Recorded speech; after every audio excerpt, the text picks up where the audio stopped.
Mga kagilas maulan ngayon, malamig. Parang ang sarap humigop ng mainit na sopas. Kaya naman gagawa tayo ng sopas. Yan. Kita nyo naman, di ba? Sopas yan. Marahil nagtataka kayo, no? Mga kagilas yan kagilas version. Creamy na sopas na pina-healthy pa gawa ng dahon na yon. Abay, kung gusto nyo malaman kung ano yan, samahan nyo po hanggang sa uli, ha? At ating ituturo kung paano natin niluto yung ating creamy sopas na medyo pina-healthy.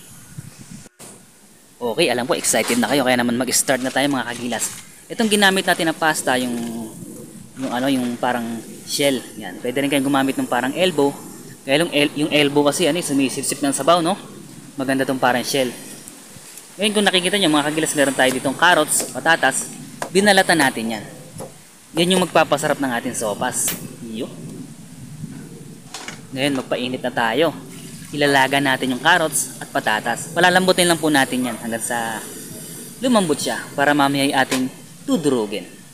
So habang naglalaga tayo ng patatas at carrots, maghihiwa na tayo ng bawang at sibuyas. Ang panggisa natin mamaya. Tapos itong repolyo natin. Kaya lang parang nagsawa na ako sa repolyo. Ibahin kaya natin para maiba naman. Malunggay naman. Pwede kaya? Try natin. Meron din pala tayong konting hotdog.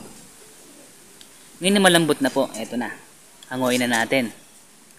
Yan. Mga kagilas, lagan niyong mabuti para pagka dinurog nyo gamit yung tinidor, malambot. Yan, dinudurog na natin. Yan, durog na. Lagyan natin ng konting gatas. Yun. Joke lang mga kagilas. Pang ano lang yan, natapon lang. Will you keep quiet? Ngayon magigisa na tayo. Yan. Painit tayo ng kawali. Lagyan natin ng konting mantika. Mag-isa na tayo ng bawang at sibuyas. Naku mga kagilas, ng sopas na to hindi kagaya ng traditional na sopas na parang malabnaw yung sabaw, no? Ito medyo creamy. Yan. So yung sinahog natin nga pala mga kagilas, konting manok lang. Yan, nakita nyo naman. Tinadtad ko lang ng maliit.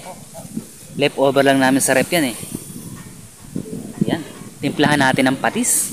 Talaga naman napakabango. Alam nyo, gustong-gusto kong ginigisa yung patis talaga. Ang bango Yan.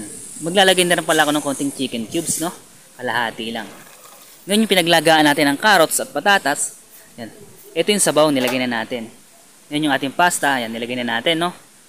Palalambutin na natin yan. Kasama nung ating malunggay. Yan. Gusto ko kasi lagan-laga yung malunggay para yung sustansya niya umahalo talaga sa sabaw, no?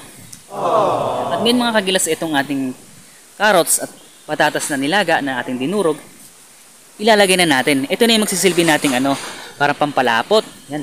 Kaya yung sopas natin magiging creamy. Kapag kumulo na ng konti, ilagay na rin natin yung gatas. Yan, napaka sarap nito. Kita nyo naman. Ilagay na natin yung hotdog. Yan. Kapag yan ay kumulo at lumapot na, yan. Unti-unti na lalapot yan mga kagilas, para may cornstarch. Yun, pwede na to mga kagilas, sarap. Hindi na tayo maglalagay ng margarine, no? Kasi nakakaano lang Pag may margarine kasi parang kumukulo yung tiyan ko. Kayo rin ba? Ayun, may nauna ng sumandok. At ito na mga kagilas, ito na yung ating creamy sopas. Yan. Naku mga kagilas, lagyan nyo pa ng itlog. Yun, sarap. Naku, sana yung magustuhan nyo. Ito ipapatikin ko na kay Kagilas Junior ko. Yan, kita nyo naman, umukay kaya? Aba, umukay. Naku mga kagilas, subukan nyo rin po itong creamy sopas ni Kagilas, ha? Like and share na rin po para mapanood din po ng iba. Thanks for watching po. Maraming salamat. Hanggang sa muli.